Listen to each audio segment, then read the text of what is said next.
Can't. Before I get to that, basic Zoom rules. Everybody who isn't talking right now, please hit your mute button, other than the two speakers. We do record these, and it makes a significant difference to the quality of the recording, which a lot of people refer to, and it also makes it easier to hear in the meeting. We're going to want you to present questions. If the group stays relatively small, we can do that out loud for planning purposes, because we had a lot of RSVPs on this.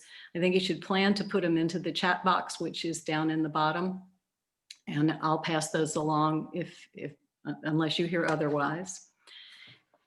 And let me see if there's any other. If your screen gets too crowded and you haven't done a lot of Zooming, I can't believe that would apply to anyone anymore, but the little view box up in the upper right gives you the opportunity to do speaker view, which will put the person who's talking right in front of you, and you lose a lot of the little faces. Back to the meeting. We originally invited a great roster of people in addition to the folks from OurJax, who we knew could give us a good grounding in this. We asked for a representative of the NAACP. There've been other folks raising issues about this deal. We invited the mayor's office, we invited the Jags, and the one yes that we got was from Will Tutwiler, who is Director of Development Projects for the Jags. He was expecting to be here up until today when a business conflict made it impossible for him to come. So we are sorry not to get that perspective, but we are very happy to get Audrey Moran and David Miller here. Audrey, many people know from an earlier meeting. She's been a board member with OurJax, I think from the beginning, a very well-respected Jacksonville lawyer, leader in the fight for the half-cent sales tax to get on the ballot, which would seem a simple problem. And also taking the lid off JEA. And then Dave Miller, who is executive chairman of Brightway Insurance and the incoming chairman of the board of OurJax. So we're really delighted to have you both, and originally had a very much more buttoned up agenda when we thought we were going to have a lot of speakers we had to keep the reins on. I'm inclined to just turn it over to you and say, tell us what you think we need to know, and you can rely on the fact we will have questions when you get tired of talking, but take it away. David, why don't you go first, since they've heard from me before? Okay, well, I was going to say, as you know, Audrey's fantastic, and it's dangerous to follow her. So as you know, she's she's a good friend to me. First of all, it's fantastic that you guys get together. It's fantastic that you're active and that you care. This is what our community is all about. It is about this kind of engagement, and it's about, you know, people understanding and people having a voice. And that's really what we found missing when we were founded with JEA. I mean, when all of that was happening, we saw these things that were just absolutely wrong. And so here we are in the midst of Lot J. And just a couple of days ago, we get the city council report, which, you know, I have to say, unfortunately, validated our worst concerns. The administration was really had an intent and a coordinated plan to deceive the public about what their intentions were. And, you know, you look at what this is great people coming together, trying to be informed and make good decisions. And that's, as a community and as a city, what we need to be focused on. In Lot J, we had the same kind of tactics that we had used in JEA, and that's fundamentally where our problem lies. It's sure, it's a bad deal, but it's what you would expect to happen when you have a bad process, when you have someone who negotiates the deal, who isn't the best person in the room to be negotiating the deal, someone without this type of experience, and in fact, not the person who was put in place by the taxpayers to ensure there's the kind of transparency and due diligence that we need done. They were intentionally, the DIA was intentionally bypassed in this. And so, you know, now what the city council's doing today and tonight, they've been meeting, I think, since 10 a.m. They are trying to, in you know, words that we've heard from a while ago, put lipstick on a pig. It's a fundamentally flawed plan that, you know, from the very beginning didn't start out in a place of, the question they should have said, and you would hope we would say, is a great long-term partner like the Jaguars. The real question is, how do we build a future together that's mutually beneficial, that ensures you're going to be here and ensures we're going to be good partners to you for the foreseeable future? That would have been the goal. Instead, what we did is the administration decided to negotiate this piece of the deal of one of the pieces. I mean, there's still the shipyards, there's the hotel, there is the stadium. There are all these pieces that are going to have untold kind of expenses and commitments that the city's going to need to make. But we're being asked to make a commitment here on what amounts to 1/4 of our entire bonding ability for a nice project, but it's a project just like projects we have, you know, all the time that go up all around town. And so, you know, it's, so in my mind and in the mind of our group, which continues to expand and is made up of people from all over the community who just care about transparency, accountability, integrity, and doing things the right way. We believe that it's a you know, a flawed, the process led to a flawed outcome. Audrey? So thanks, David. That was really wonderful. You know, I think there's a few other things to highlight. One is banks. You heard, if you watched any of the hearings today, a lot of people talked about the fact that, and Tarek Batay, the expert, said, "You are not a bank. City of Jacksonville, you are not a bank." And they're trying to ask you to act like a bank. And the reason why is because banks aren't lending for the kind of project Lot J is. Banks are currently in the middle of this brutal pandemic, are not lending for office space, are not lending for entertainment venues. So this project, while it's multifaceted, has a lot of office space and is by its very nature a themed entertainment venue. And when that's the case, and you can't go to a private bank, you're going to ask for the moon and the stars from your city government, your partner, as David well said. When we got the Jags 25 years ago, we became partners, and rightfully so. But from OurJax's perspective, the partnership is flawed when there isn't a balance of power. When you don't use the normal processes and procedures, like writing the agreement from the beginning to bypass the Downtown Investment Authority. For those of you who follow city government, the Downtown Investment Authority was created so we would have subject matter experts on downtown economic development, making decisions about financing, making decisions about location, making decisions about what a project should entail. And those decisions were not made by the experts in this case. Instead, it was negotiated by the mayor's then chief of staff, now chief administrative officer. And when you don't have a balance of power in a negotiation, bad deals can result. And I can guarantee you that on the Jaguars side of the table, they had the best development experts in the world, if not the country, the most experienced, the people who are going to get them the best deal. And believe me, OurJax doesn't blame the Jaguars and Cordish for wanting a great deal. Of course they do. But we've got to get a good deal too, because at the end of the day, this is taxpayer dollars. Now, David also mentioned the JEA report coming out, and we can talk a lot more about that because the similarities are really staggering and can't be ignored. Both deals negotiated in secret for 2 years prior to any public discussion of the deal. And I think perhaps most troubling for OurJax is in both situations, the public is considered a nuisance.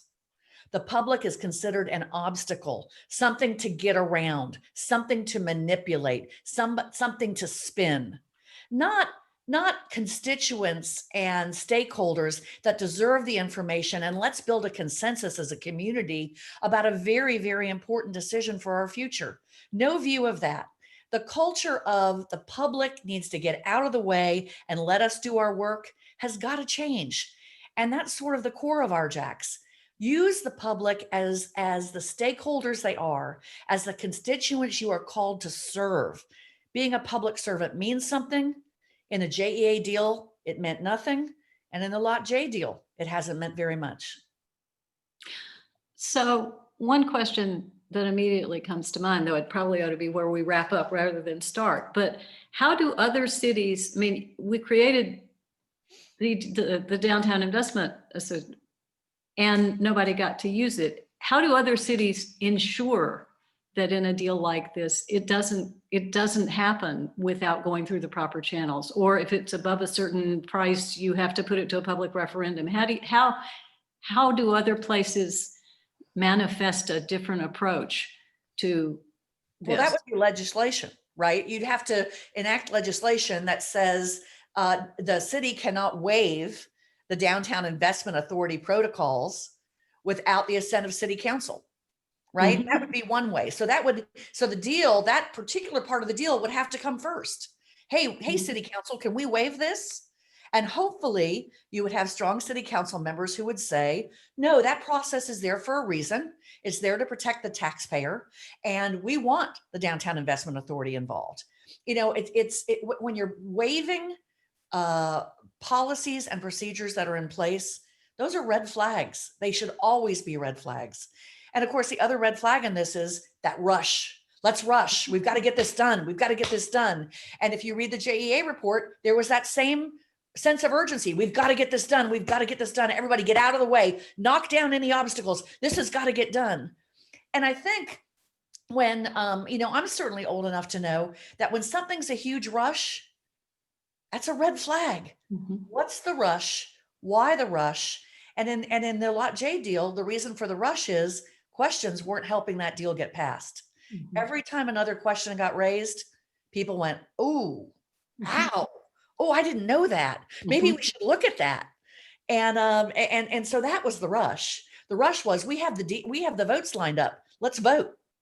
Well, fortunately, we had leaders like Randall DeFore, like Matt Carlucci, who said, whoa, wait a minute. We need to slow down. We need to take a deep breath. And we need to ask the questions that the taxpayers who elected us to office want us to ask. And I would just, a quick caveat, that's the other piece of OurJax that I know I'm really proud of. And I love David's leadership on this. We don't want to be the negative Nelly, oh, no, don't do this, don't do that. We're willing to take that role when we have to. But the other thing we do is we lift up leadership. When people like a Matt Carlucci or a Randall DeFore, a Brenda Priestley Jackson in the JEA deal, stand up and speak truth to power, we lift them up and we say, we've got your back. Good for you. Keep going. And we encourage others to do that. Because let me tell you, when you speak truth to power, especially to an organization like the Jaguars or to a mayoral administration and a strong mayor form of government, it takes courage and it can feel very lonely. And so OurJax standing up to say, we've got your back. I love that part of OurJax. Hey, Elizabeth. I think David, and I'm sorry, is it Audrey? Yes. You guys both highlight, I was a career Army officer, son of a career Army officer. What you've highlighted with, and I'm just going to say it, with Shad Khan and Lenny Curry, you have a leadership vacuum. And it's obvious to me, but the one thing that probably Audrey and David and all of you know, there are at least 2 counselors who have a conflict of interest who receive money for their nonprofits from Shad Khan. They should recuse themselves from voting. There's at least 2 of them. I won't mention their names, but the other thing, I don't know the St. John's Riverkeeper. I don't know the gentleman's name. He wrote a wonderful piece in a local publication before the Christmas holidays, and he highlights how other cities have developed themselves. Louisville, Kentucky, Chattanooga, there are a couple others, but I wish I could remember this man's name. The article he wrote was incredibly good, and to me, it was germane to what Jacksonville should try to do. Well, thank you. And I'll say, I think that it may have been Jimmy Orth.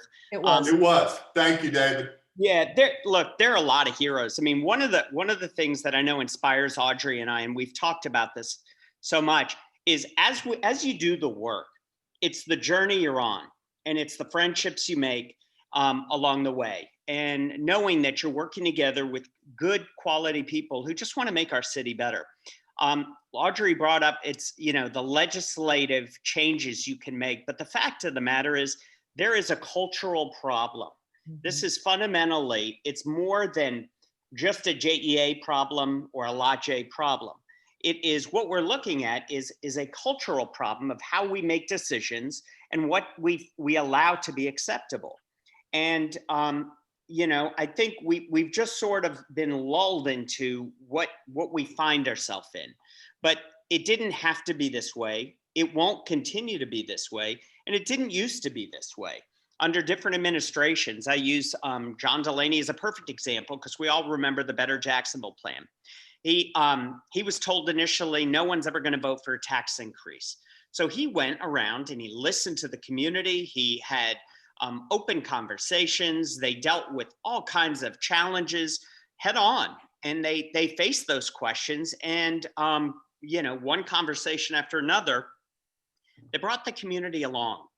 And that's what government should do. What we've done here is what's happened is, and a lot of people don't realize, we have taken what was a political operation, to get elected, and that's a certain skill set. And certain people, certain personnel are great at running campaigns, but it's very different. The character you need to be someone who's a scorched the earth, political mercenary who's going to make sure that you get elected is one type of person.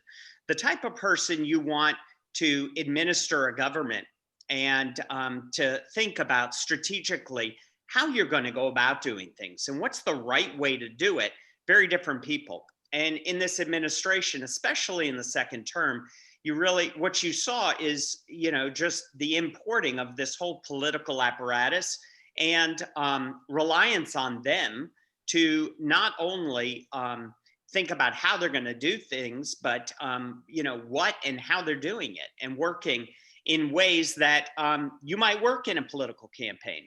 But those things are not helpful when it comes to running a clean government that's empowering people. Thank you, David. I couldn't agree more. Thank you.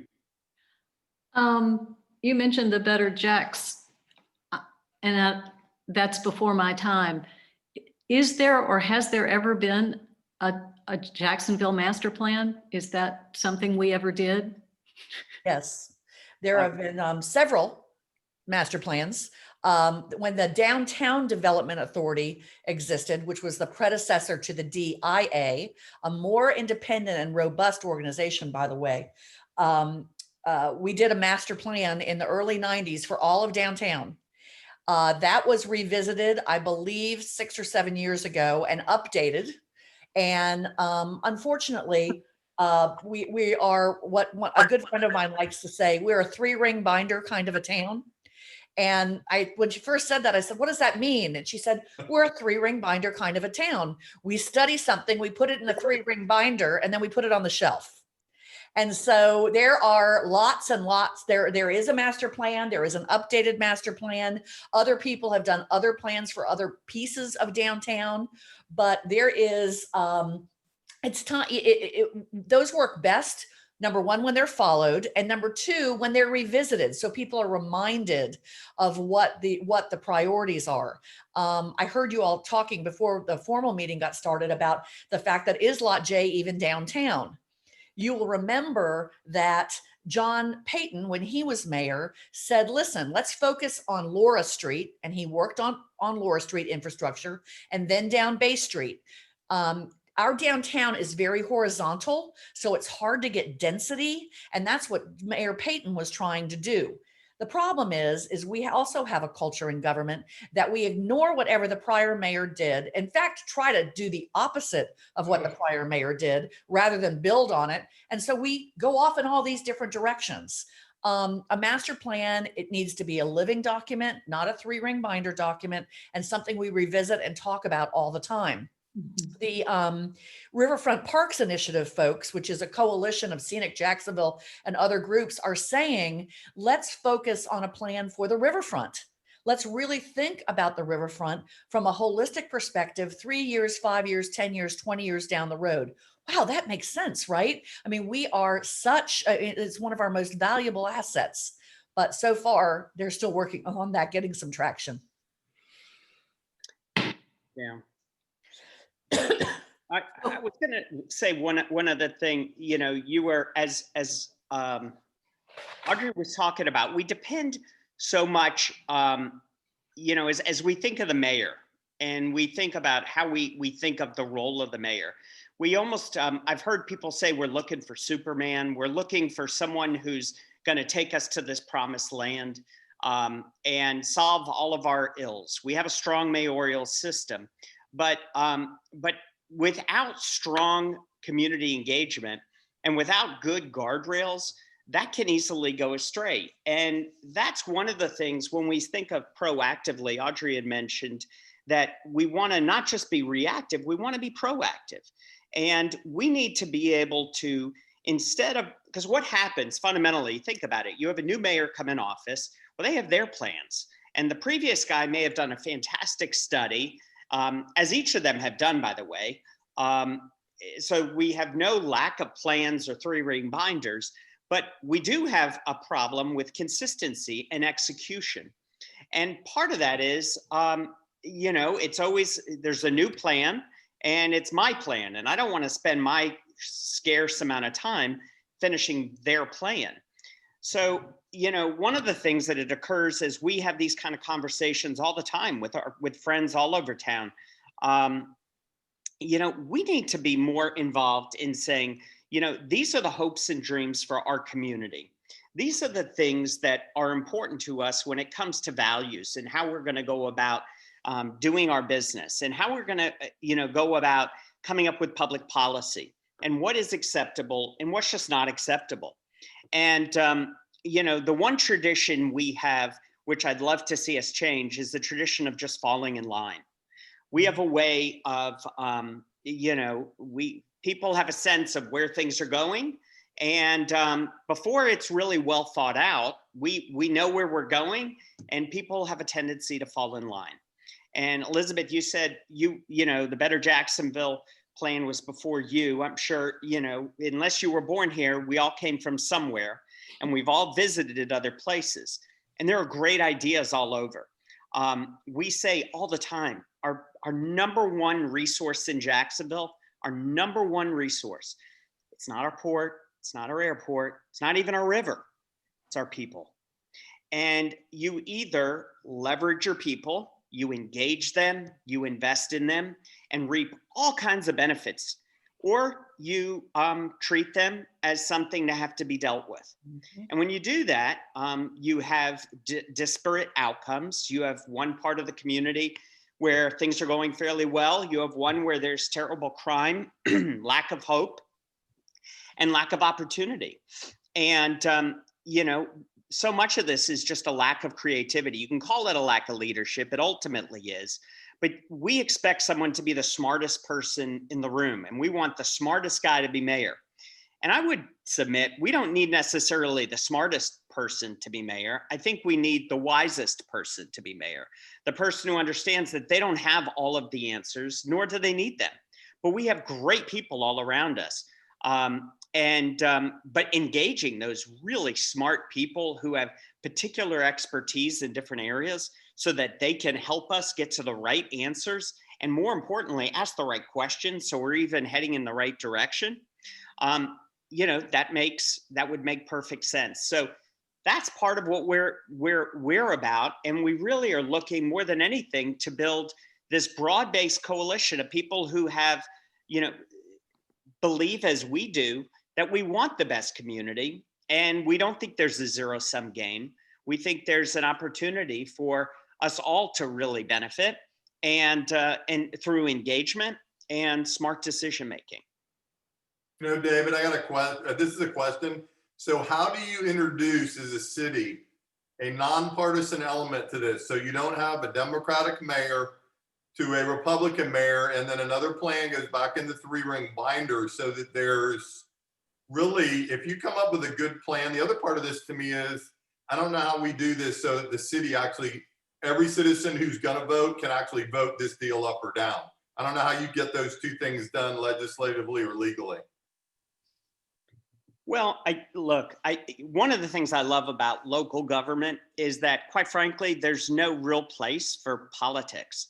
I mean, potholes don't care whether you're Democrat or Republican. And, we all share the same streets here. We know what we're talking about. We share, the same buildings, the same river, the same opportunity in terms of all of this is here. It's not helpful. And so there are those who want to inject it into it and say, oh, that's a socialist idea, or, that's a, far right kind of agenda item. Really, most things aren't. What we hope to do is say people should be, this is what we're advocating for. We're for smart decision making. We're for good process. We're for trying to put the right people in the right positions. Those are not Democratic or Republican ideals. They're common sense ideals. So the kind of ideals, if you wanted to make sure that a business that you own was running as efficiently and smartly as possible, and not just saving every dollar, but growing and creating more opportunity for your customers and your employees, these are the kind of ideas you would want and values you would have and want to make sure, existed in your community. And I think we can control that. There are those who want to turn it into something else. Even the mayor this time, he turned it into, you're either for the Jaguars or you're against the Jaguars, talking about Lot J. And one has nothing to do with the other. It really doesn't. Lot J should work on its own, whether the Jaguars are here or not. We think in its current form, it doesn't work if they're here, and it doesn't work if they're not here. So I think it's kind of irrelevant. But the point is, it's the kind of tactic that you would use in a political campaign to smear an opponent. It's not the kind of thing you would try to do when you're trying to lift up a group of people who are your neighbors and citizens. And that's what David, you're a uniter. That's the thing. That's the difference between you and the mayor. You're a uniter and he's a divider. Well, I think we just need to be looking at the same kind of things. I think when we all are asking the right questions, you don't have to be a genius to come up with the right answer. But so many people don't ask the right questions. And so they get to the wrong answer. They may get the right answer to the wrong question, but that doesn't take you where you need to be. And so, yes, we have every reason to work together and have common goals and common successes. 100%. Couldn't agree more. So, to David's point, what's interesting is it makes me think of our trip to Oklahoma City in 2016. And that was when I was the incoming chamber chair. I picked Oklahoma City because they had developed a plan and then followed it for 12 years through 3 different mayors. And I wanted to find out how they did that. And so we asked them, we put the mayors on a stage, filled the room with people and said, tell us how you did that. And they all looked at each other and they said, because we have nonpartisan elections in Oklahoma City, and we don't view the plans as a mayor's plan. We view the plans as a city's plan. And we are elected to implement the city's plan.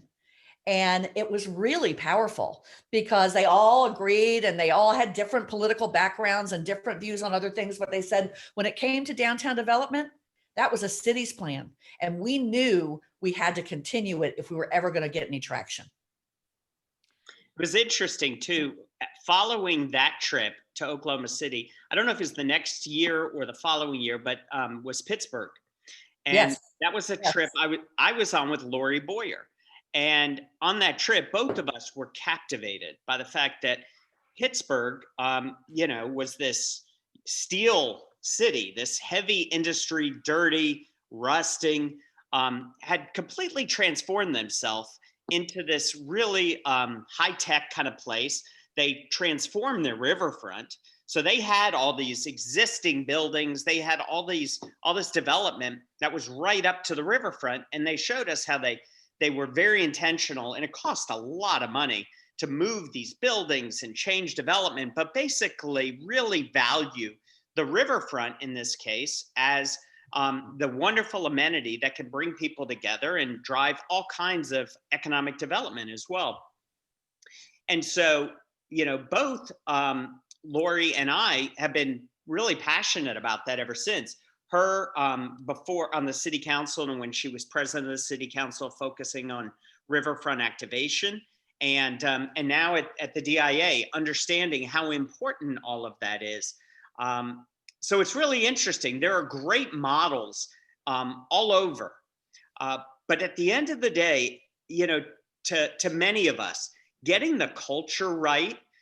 You don't always have to figure out the right answer to everything. But if you have a great level playing field where it's good infrastructure, good base, good education, fair taxes, good services, good quality of life, low crime, you don't need to bribe companies to want to come to invest in your city.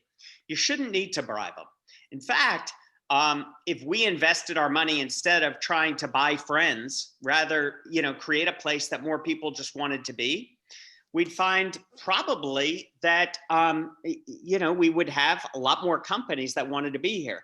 If we focused on clean government, where companies knew if they came here, they get a fair shake, rather than how do I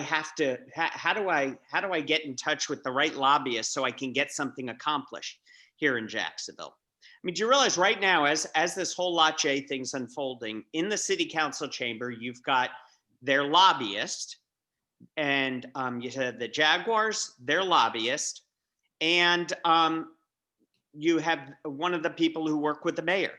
And so you have like 3 or 4 kind of people who have an agenda they're pushing that is really not in the best interest of kind of everyone else.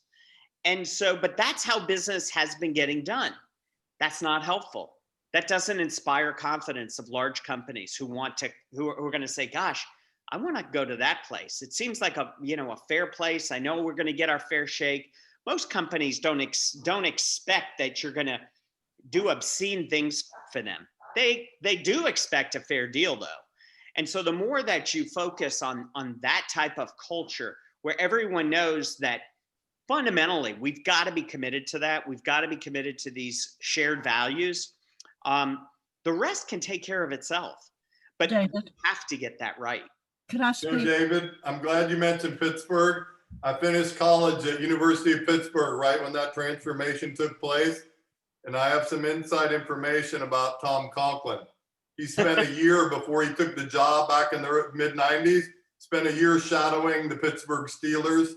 And he attributes a lot of the success to them. And oh, by the way, what did Shad Khan do? Fire him. So once again, the leadership or lack thereof. Just my opinion. Can I speak? Sure. David and Audrey, I like what you all have said, and I really appreciate you being here. But I would really like for you to talk about Lot J and talk about what's being recommended to the city council next week and what we can do about it, because I personally want to do everything I can to keep them from passing this proposal. And I'd like for everybody who's in the room and listening to have a better concept of what's going on with Lot J. Althea, this is Judy, and you just took the words out of my mouth, because tonight on the Channel 4 News, and as they were reporting on this, they indicated that it appeared in all likelihood that whatever vote they took was going to pass. So where are we, and what do we expect to happen on Tuesday? Right. I agree. So I'll say today what they're doing is they're voting as committee of the whole. Basically, are they going to take this out of committee and bring it to the council for a vote? That's what they're voting on today. So yes, we all believe that they're going to say, yes, we've expended this much time. We should have an up or down vote on it. And so then on Tuesday is when they'll go through the process of actually voting on Lot J. To pass it, they'll need 13 votes rather than the 10, which is just a simple majority. So they'll need 13 votes. And so, what we're focused on is trying to communicate with all the council people. And, it's unfortunate, but, on the other side, they face threats and there is a lot that's going on that just, it's not great. It's, if you're looking for, the best things to come forward in terms of your government, a lot of these tactics, not so good. Couple of things I'll point out. One is that, at the committee hearing today, I'll try to maybe just share a few things that I think are, because there's so many, there's a lot of minutia, there are a lot of all kinds of problems with the deal as it sits, but fundamentally it is a deal that's billed as a $500 million deal. But the reality is it should only take about 200 million to build what they're talking about building as they currently have it sketched. The problem is that the city's dollars go in first. So when they approve it, with the understanding, or what they've been told, is that it's a $500 million deal. The city's going to put in, the first, I guess, 250 to 350, whatever it is. And then the development company for the Jaguars is going to put in the remainder. Problem is, if it only costs the amount the city puts in, doesn't leave a lot of skin in the game for our partner, who this is supposedly a 50-50 deal. That's a fundamental problem. And by the way, there has been no transparency or willingness by the Jaguars to want to share those numbers. So the city council doesn't know that. If we had gotten a real loan, another challenge on top of the ones that Audrey said about banks not wanting to finance them, but if they did want to finance deals like this, they would require basic things like you do when you get a house. If you get a mortgage, you get an appraisal. Have to get an appraisal, bank requires it. No appraisal here. There's no kind of question about that. There's no due diligence about what it's going to cost to build. And so the only thing we have is what they say. And from what we understand, they started out with the number they need and they backed into whatever they're going to build for that. And what else is the other piece that's interesting and why you should, in our mind, kind of as we continue to look at this, just throw up our hands in disgust. On the front end, it was negotiated in a way where we had all of these provisions and things. It was almost like our representative was working for the other side. But what's even worse is that once this deal passes, the same person who negotiated the deal is actually put in a position where they can unilaterally make changes to the scope of the deal. So think about that. What we know now is the deal probably is going to cost $200 million to build. They're going to get more than that from the city. So they're not going to put money in. And then if they want to make even more because they haven't made enough, they can have this same person who negotiated the deal for them on behalf of the city change the scope of the deal without any kind of checks or balance. And this is the kind of thing, and you wonder, why is the public against it? People don't always know exactly why, but when something doesn't smell right, they know it. And that's what we've seen time and time again. Those are some basic facts that make you realize that trying to put a little nip and tuck on this and buff it up at the end isn't going to solve fundamentally flawed problems that the Jaguars are not going to budge on. So David, we know, for instance, that Carlucci and DeFore and Hazuri have been pretty strong in opposition, but who else should we be talking to try to generate a bit more obvious opposition? Well, one person is Michael Boylan. Whether or not he'll change his stance going from a yes vote to a no vote. We don't know for sure. Al Ferraro is another, Danny Becton, Joyce Morgan, Ron Salem. Those would be some of the folks that I would think of. Audrey, anyone else? No, those are the names. And what you want to focus on is if you have time to send an email to the strong people against Lot J, thanking them, that's always really helpful. But also who David just mentioned are the people that are, from our perspective, at least not locked into a position. Concern today, I mean, and so today's discussion has unveiled a lot of people's tendencies on this deal. I thought it was very, very telling that Tarek Batay, when he laid out his 4 red flags that are of real concern, basic fundamental pieces of a deal that do not exist in this deal, there weren't any questions for him. People just kind of went, oh, okay, next. I mean, that's the first time they had an independent person saying, here are our concerns. And then you also had Tommy Hazuri's amendment. He said, I don't think you should have a bread box loan as part of this deal. Let's take it out of the deal. And that's something the council auditors, when they first looked at the deal, said, don't need the bread box loan. This deal can go forward and the developer can make money without it. 14 council members said, no, leave the bread box loan in. That's disturbing. Now, it's not over till it's over. We have got to keep pushing on this, and council members do keep track of how many emails and how many calls come into their offices, and they talk to each other. We know that Matt Carlucci had 800 emails last weekend about Lot J. So keeping the pressure on in that regard is really, really important. Of course, most of you live at the beaches. Your council member, Rory Diamond, is all for this. Let him know you don't like that. But he's he's one of the ones whose foundation gets a lot of money from Shad Khan, by the way. He should be recusing himself. Oh, well. Well, I think that's, he has got a lot of aspirations for higher office. Let him know how you feel about spending your money in this way. The other thing you can do when you're looking for specifics, besides reaching out to your council members, send letters to the editor. Those are really important. You can do those online. Go on jacksonville.com. Just send it via an email.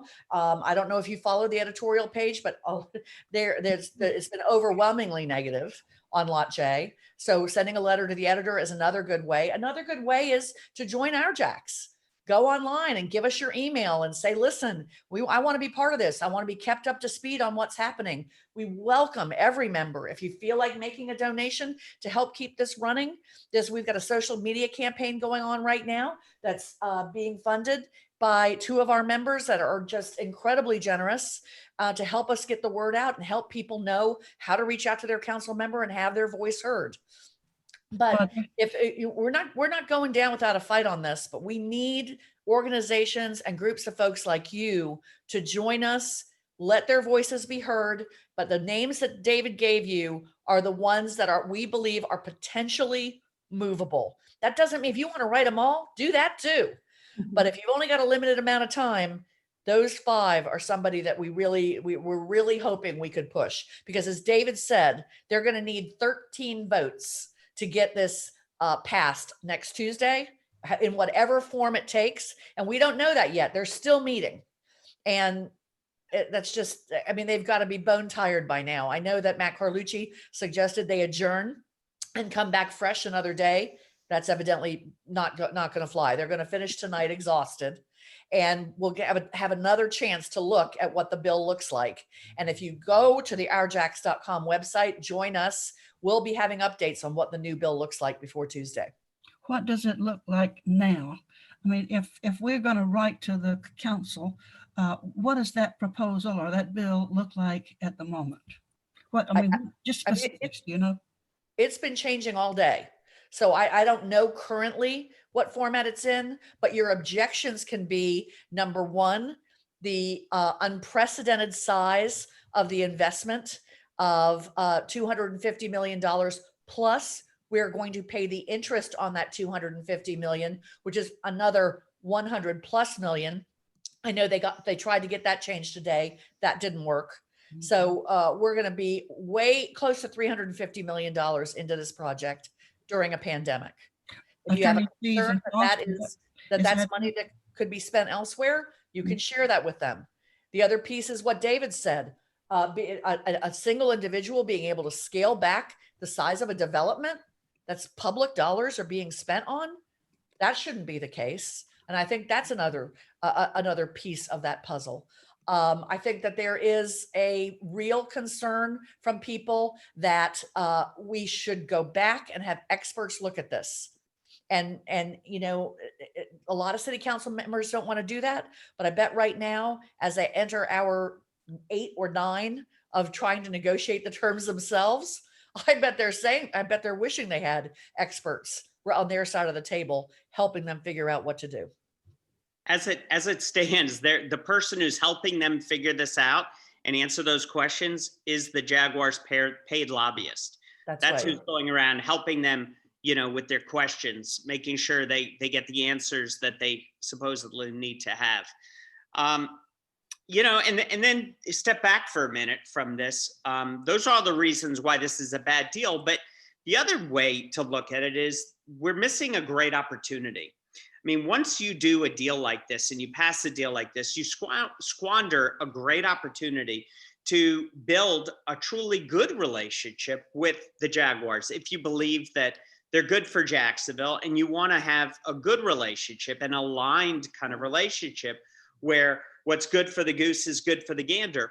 So I think that's, to me, a pretty good fundamental reason why you reject the deal as it is and say, you know what, we've got to look at what they're going to need over the next 10 to 15 years. Let's understand that. Let's get that in our eyesight, and then say, how can we look at providing that in a way that makes sense, in a comprehensive way, rather than no one, including the Jaguars, would say that Lot J is going to make or break whether they're here in Jacksonville.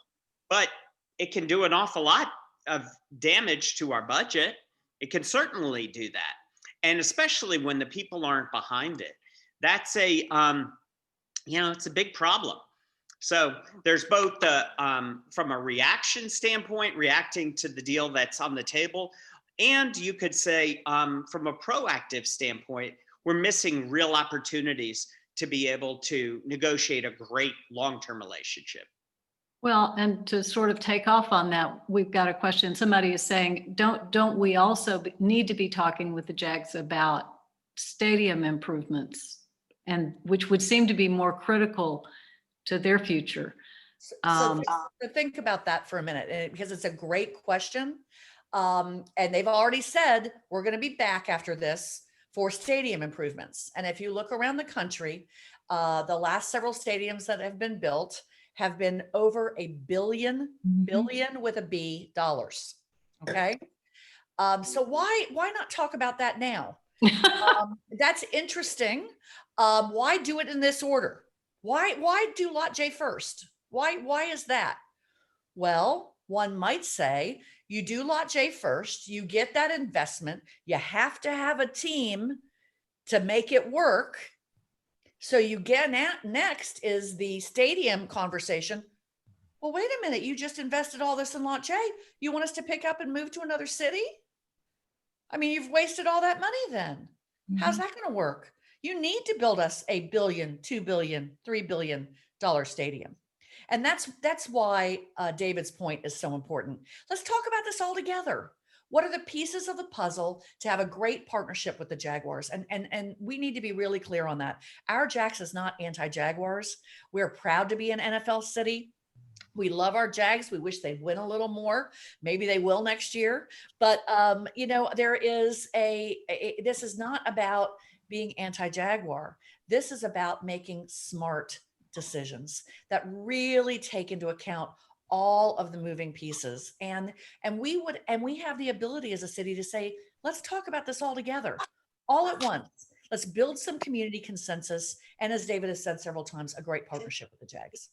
Has anybody talked today at the council meeting, any of, you know, Carlucci, Hazuri, DeFore, any of you people I mean, I am a longtime 50-year Steeler fan, so I am proud of that legacy. But anybody contrasting what the Weavers did with the team and what they've done for this city with the current owner? I know that may be delicate to do in public, but I mean, it's so obvious to me. I don't know how you do that.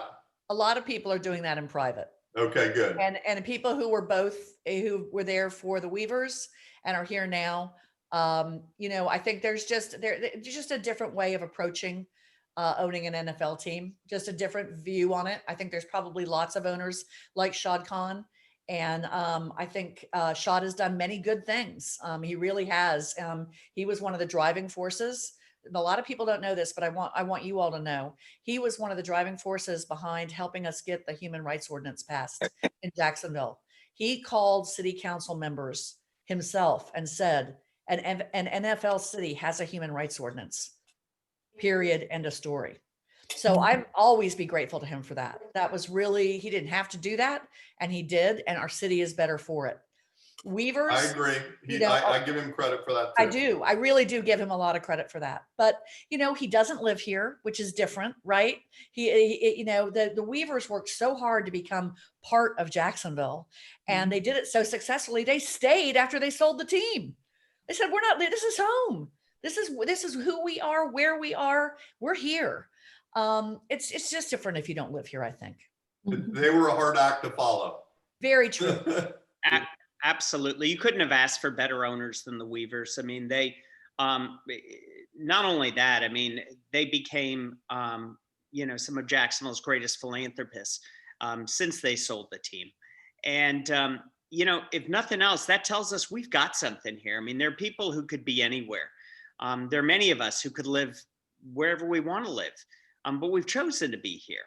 And, you know, you talk about property values. Certain properties are more expensive. In certain cities, property values are more expensive. They're more valuable because people value them. That's why.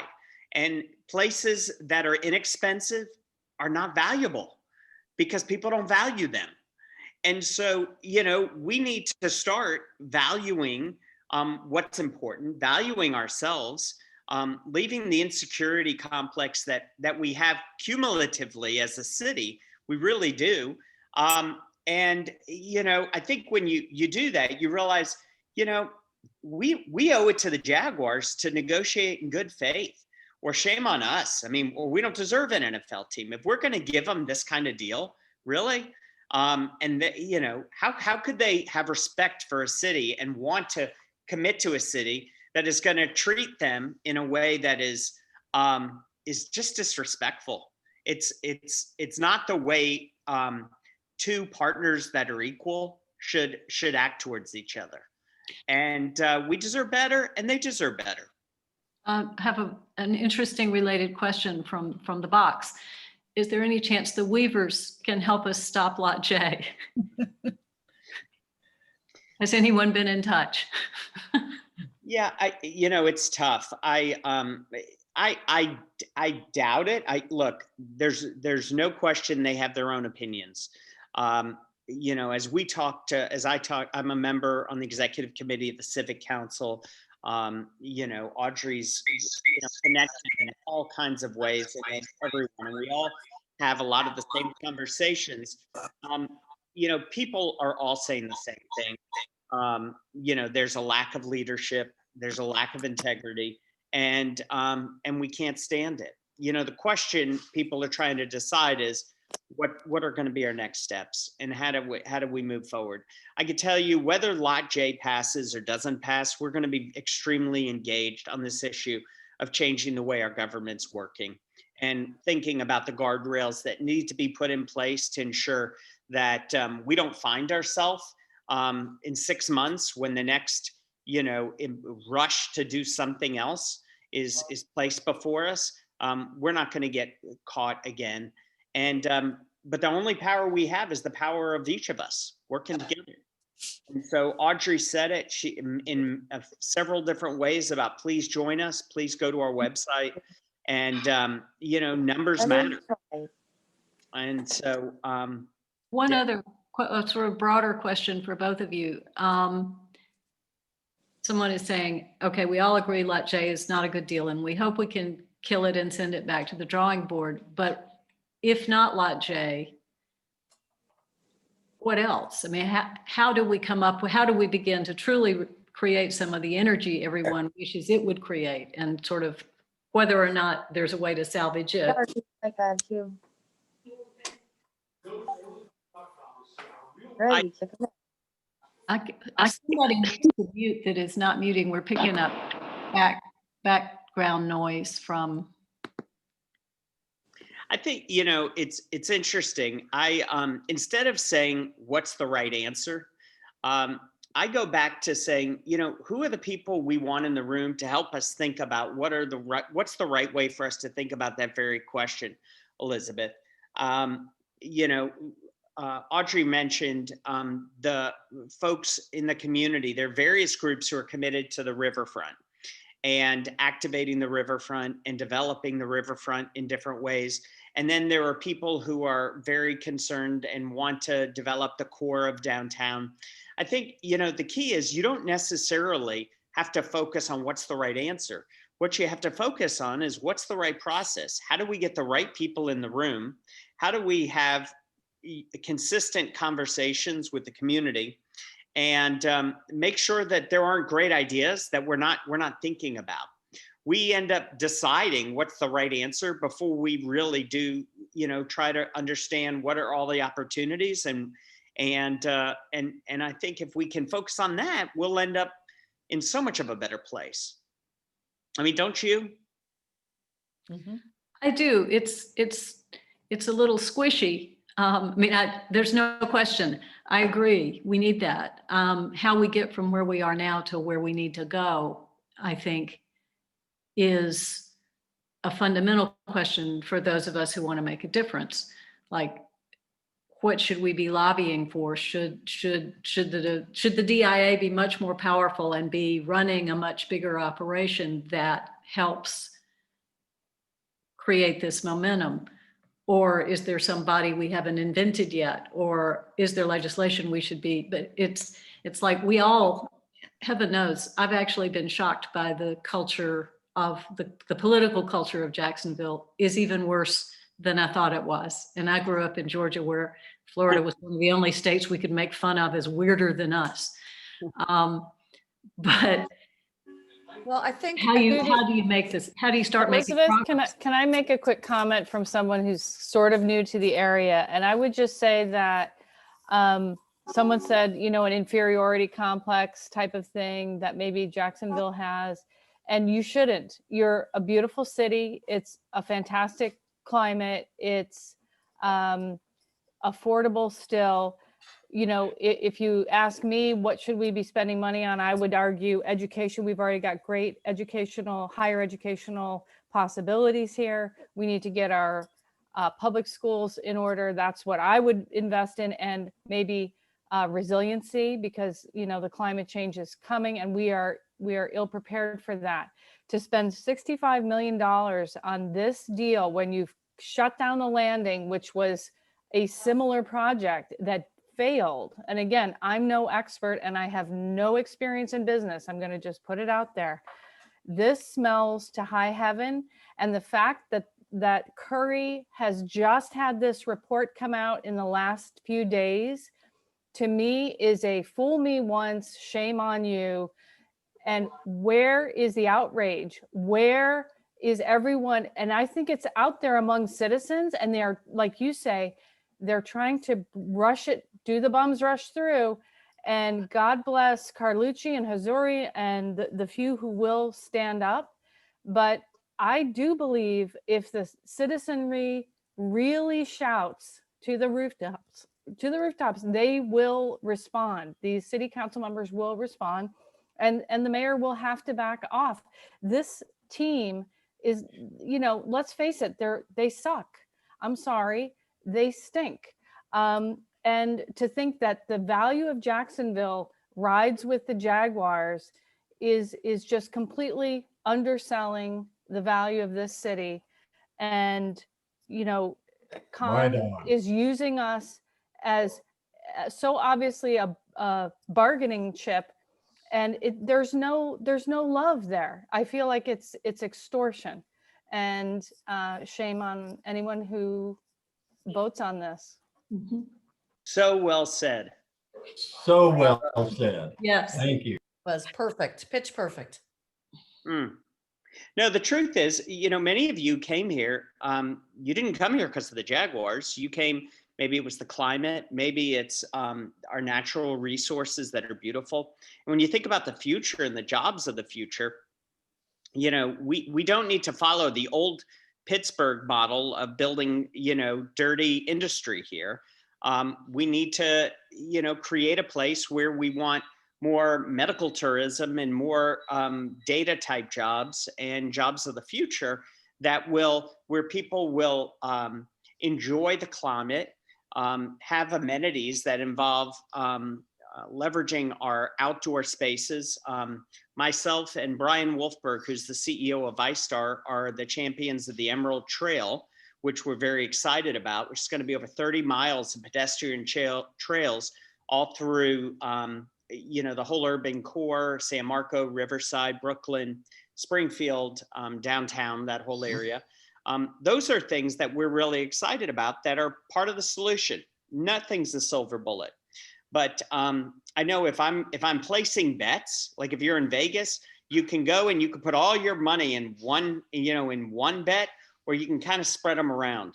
Maybe I'm just a conservative business guy, but I like the idea of spreading investments down and making investments that are going to get more than 40 cents on the dollar return, like Lot J is going to get. I like things when I invest $1, I'm going to get $2 back, not 40 cents of it back. And, you know, those are the things we should rush to be doing. We certainly, as Nancy said, shouldn't be rushing to, you know, do things that just make no sense. And if All you're right. thinking about what you could do, besides what we talked about, joining OurJax, reaching out to city council people, writing letters to the editor, all of which are very, very powerful. I don't think you can legislate your way out of good leadership. You can put lots of rules in place, and those can be helpful. I know David likes to call them guardrails, and I think they're good. But I think what you want to do is really help think through, what are we looking for in our leaders, whether it's the mayor's race in 2023, which people are already lining up for, whether it is city council races, whether it is leadership of other kinds. You know, the way a person is going to lead, how they listen, what do they look for in terms of priorities? How do they set their priorities? What do they view their constituents as, partners or a nuisance? I think that there's a lot of questions that need to be asked. I think we saw, you know, our country is learning very painfully. Our country and our city, it matters who we elect. It matters. We really appreciate having you guys here. I hesitate to ask this really depressing final question, but I can't not. If they say on Tuesday that they're going ahead with this, is there any recourse? Is there anything to be done? It's not like they start breaking ground the next day. As near as I can tell, everything moves very slowly once the rush is passed to decide it. Is there anything that could be organized in the way of agitating to say, are you kidding, after that?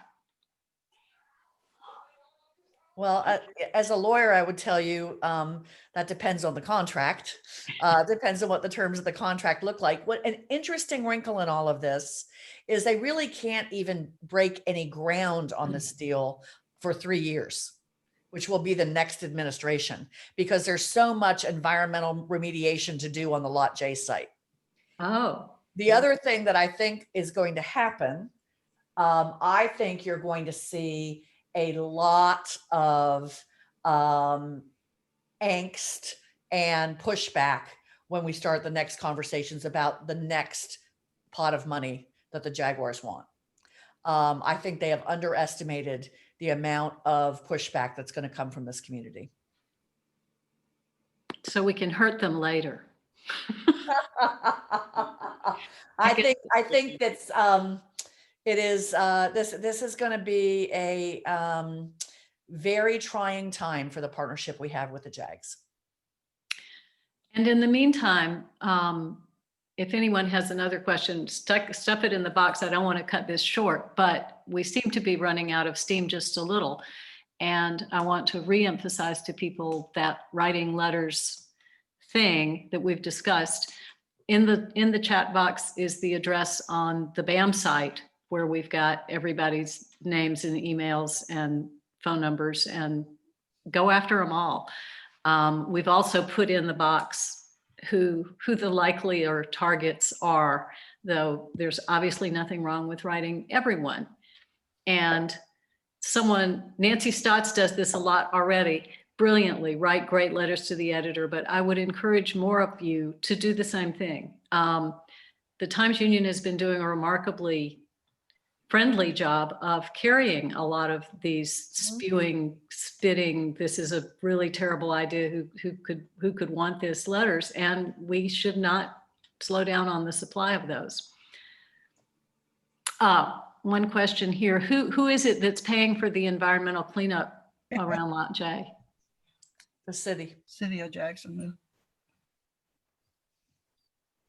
Yeah, it's a pretty one-sided situation. And, you know, it's funny. I have friends who are board members of the JEA, and they honestly couldn't have picked a more difficult piece of land to want to do this on. It's arguably one of the dirtiest, you know, most, I mean, the best, the highest and best kind of opportunity for Lot J truly is a parking lot. It is, it's just a dirty piece of ground with utilities, you know, going all through it. And so to, you know, turn that into something that is then okay to be able to develop, just a lot of work. And there are a lot of other things we could probably be focusing on. Well, and actually, so two questions. One, that being the case, could we possibly tie this up with environmental litigation for a few more years? And a separate question, but related to Lot J in general, the hotel and the Met Park project is sort of shoved to the side right now, but as I understand it, almost as urgent in the JAG's mind, is it not? And will it be on the heels, the next rush? What the JAGs have said already out loud is that they need the Four Seasons Hotel to make Lot J work. And so you're going to be hearing about that, and you're going to be hearing about the stadium. I'm not sure in what order those things will happen.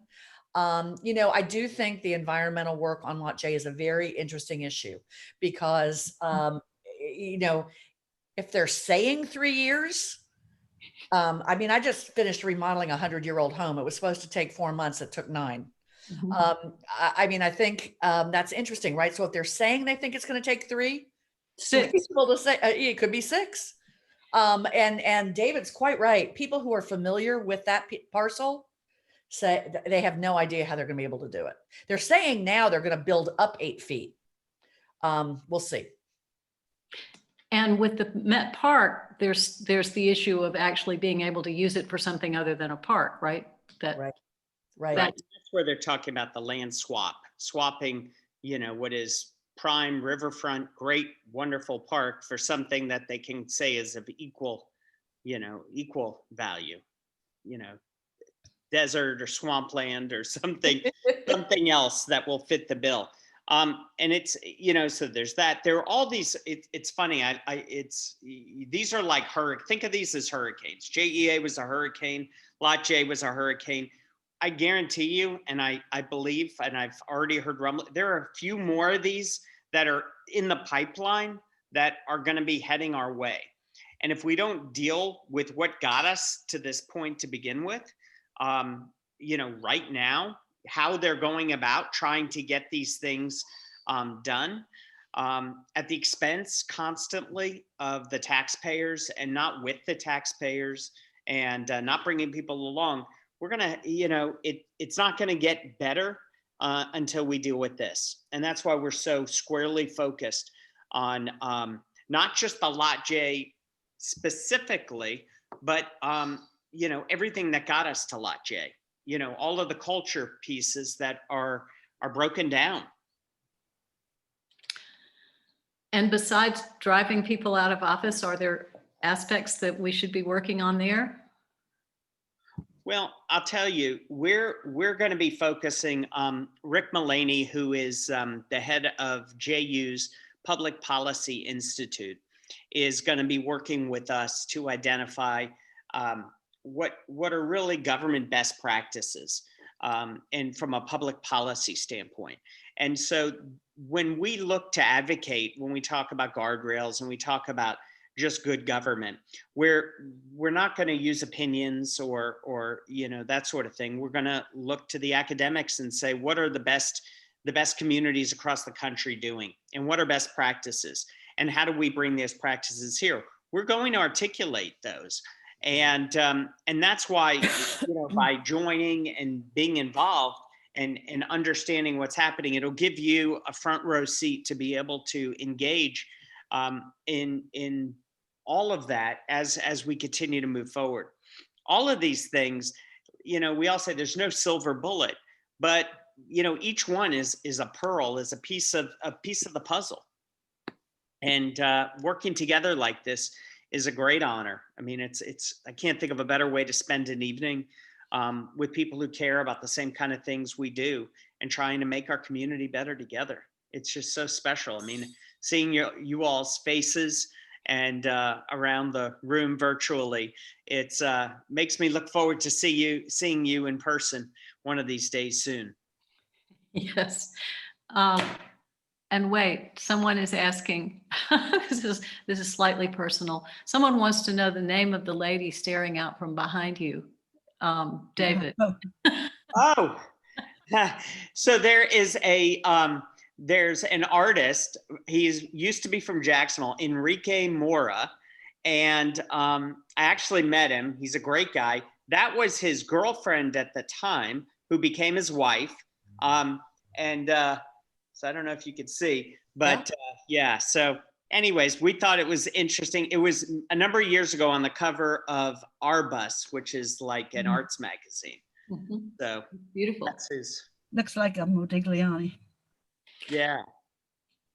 So Thank you both. Thank everyone who came. Thank everyone who's pissed off. And unless there are any final questions that I'm not seeing, we will let you all go. But thank you very much for being here, and we'll Thank keep you for all you plugging do. away.